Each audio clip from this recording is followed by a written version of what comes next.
The Butterfly Effect by Nikayla Sarai. Chapter 24.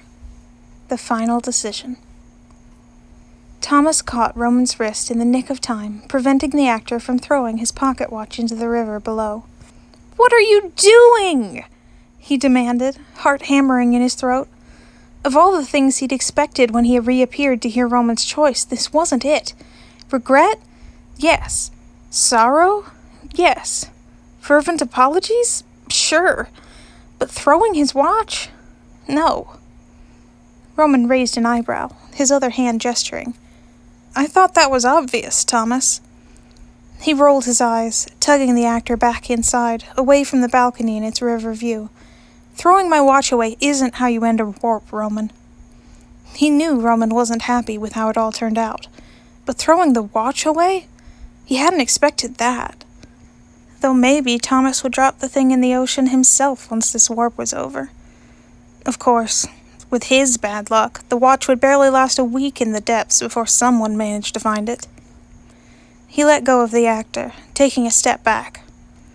"You hand the watch to me. You tell me you want to return to your original timeline, and then I return you to your original timeline," he stated, trying to hide the bitterness in his voice.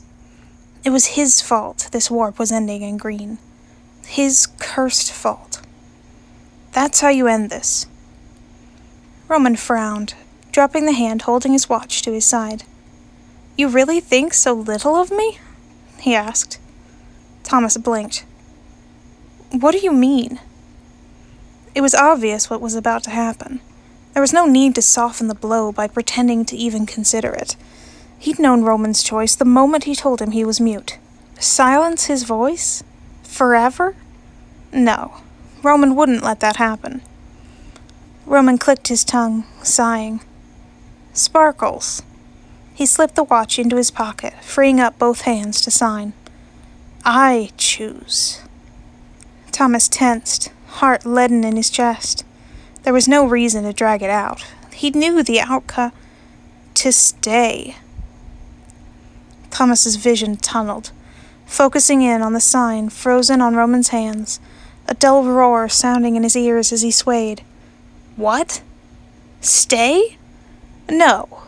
He'd misunderstood. Thomas shook his head. "Stay? No, you meant—" "Stay," Roman clicked, his hands repeating the gesture for emphasis. "Stay. Here. Stay now. Stay. Keep 3 decisions. Stay, Thomas. I stay. Comprende?" No. He barely understood basic Spanish on a good day, let alone in this moment. He had to be dreaming.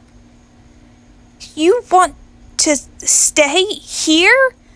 Now?" Thomas asked, voice cracking. He violently shook his head, taking a step back. "No one stays. No one keeps— It's always green." Thomas looked up, jabbing a finger at Roman, his skin shimmering like a vibrant fire opal. "My warps always choose to return. Always. They don't keep— I can't—" His legs buckled, sending him to the floor, gasping for breath. This couldn't be happening. It wasn't. Warm, confident arms wrapped around Thomas, holding him close. A quiet series of pops and clicks met his ears, shifting into words. "It's all right. You're okay. Breathe, Thomas. Breathe. It's fine. Thomas, you're okay."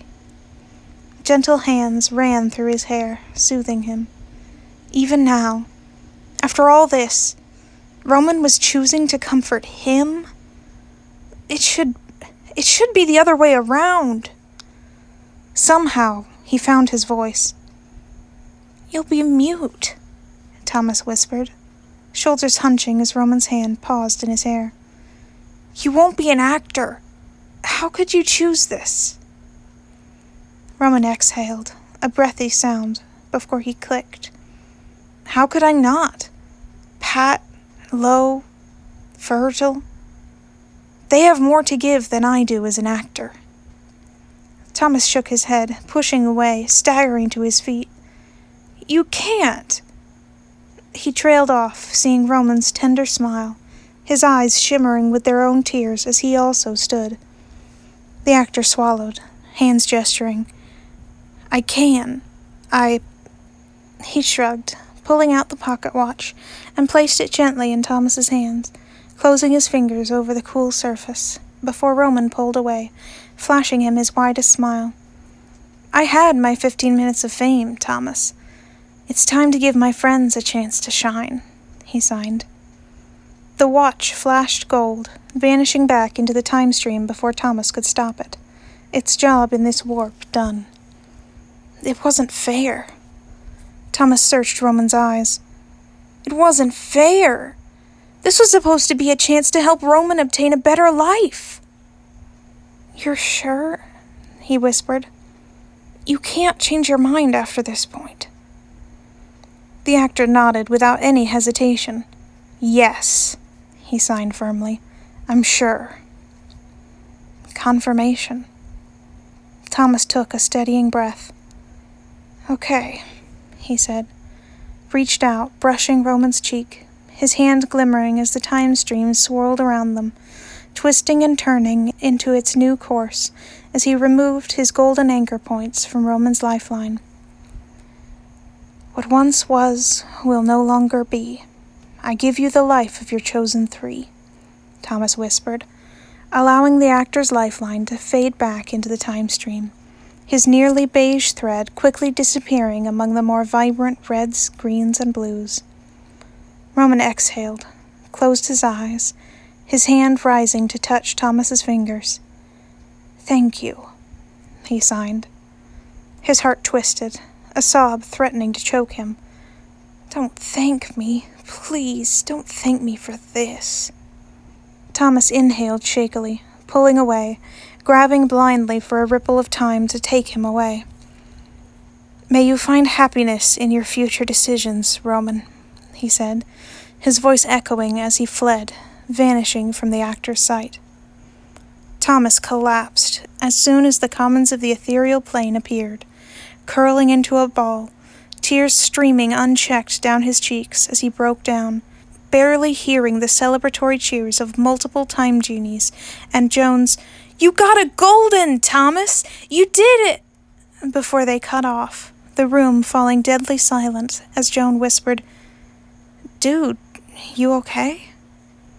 He shook his head, curling tighter into a ball. No, he wasn't. He'd finally gotten the golden warp he wanted. But at what cost?